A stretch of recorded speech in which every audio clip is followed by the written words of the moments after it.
Hi guys, welcome. आज की reading हम कर रहे हैं स्टूडेंट्स के लिए। अगर आप किसी भी तरह का कोई भी एग्ज़ाम दे रहे हैं, कोई भी कॉम्पिटिटिव एग्ज़ाम्स हो, ओपन स्कूल से पढ़ रहे हो, किसी भी तरह का आप एग्ज़ाम दे रहे हैं, कोई कोर्स किया है उसका एग्ज़ाम दे रहे हैं, तो ये रीडिंग आपके लिए है। Collective timeless general all science के लिए रीडिंग, जेंडर स्पेसिफिक नहीं है, कोई भी देख सकते हैं, कभी भी देख सकते हैं। मैसेज वही लीजिए जो मैच होता है, नहीं मैच होता जाने दीजिए। अगर आपकी सिचुएशन पे मैसेज फिट नहीं हो रहा तो गाइडेंस आपके लिए नहीं है, बट अगर फिट होता है तो गाइडेंस आपके लिए है। गाइडेंस को फॉलो कीजिए, डिवाइन से कनेक्ट कीजिए, कार्ड्स पे फोकस कीजिए।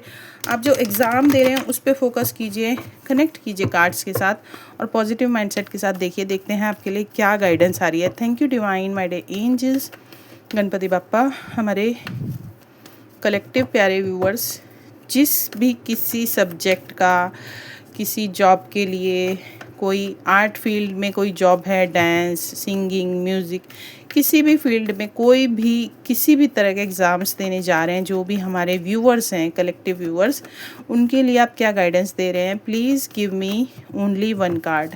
एक कार्ड दीजिए my dear angels, Ganpati Bappa. Thank you, thank you, thank you. Please give me only one card for my collective viewers. 8 of swords और बॉटम ऑफ द डेक में है द हायरोफेंट। तो bottom of the deck में hierophant आया है और अभी मैंने नेक्स्ट 24 आवर्स की रीडिंग की थी, उसमें भी द हायरोफेंट का कार्ड आया था। तो बेसिकली आपको किसी चीज़ों में आपको हेल्प की ज़रूरत है, ठीक है। आप चाहे जिस भी मतलब सब्जेक्ट का एग्ज़ाम दे रहे हैं, कैसे भी एग्ज़ाम दे रहे हैं, प्राइवेट दे रहे हैं, ओपन स्कूल से दे रहे हैं, कोई कॉम्पिटिटिव एग्ज़ाम्स दे रहे हैं, तो आपको कहीं ना आपको हेल्प की ज़रूरत है। आपको हेल्प की ज़रूरत है, या फिर आपको ये लग रहा है आपको हेल्प की ज़रूरत नहीं है और आप हेल्प नहीं ले रहे हैं, या फिर आपको बंधा लग रहा है, आपको पूरी नॉलेज नहीं है, ठीक है। तो आपको ना किसी से कनेक्ट करने की ज़रूरत है। हायरोफेंट का कार्ड गुरु का कार्ड भी होता है।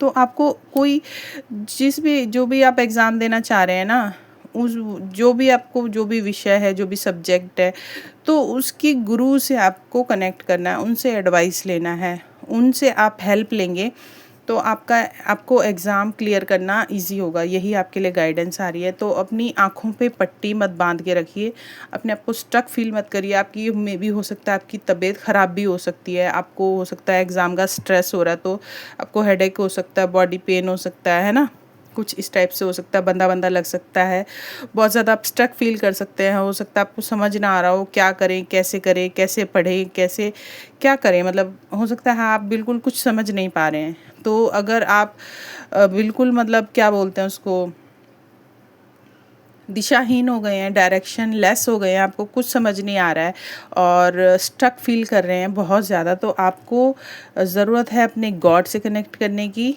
अपने भगवान से तो कनेक्ट कीजिए और उसके साथ साथ आप जो भी एग्ज़ाम्स दे रहे हैं उसके विषय वस्तु के, उसके जो टीचर हैं, जो उसमें एक्सपर्ट हैं, उनसे आपको एडवाइस लेने की ज़रूरत है। उनसे आप गाइडेंस ले लीजिए, आप कोचिंग भी ले सकते हैं, ठीक है, हेल्प ले सकते हैं। बेसिकली आपको हेल्प लेने के लिए कहा जा रहा है, तो आपके एग्ज़ाम्स इजीली क्लियर हो पाएंगे। तो यही आपके लिए रीडिंग। कुछ भी मैच हुआ कमेंट कीजिएगा, मुझे फॉलो सब्सक्राइब कीजिए। Bye bye, thanks for watching.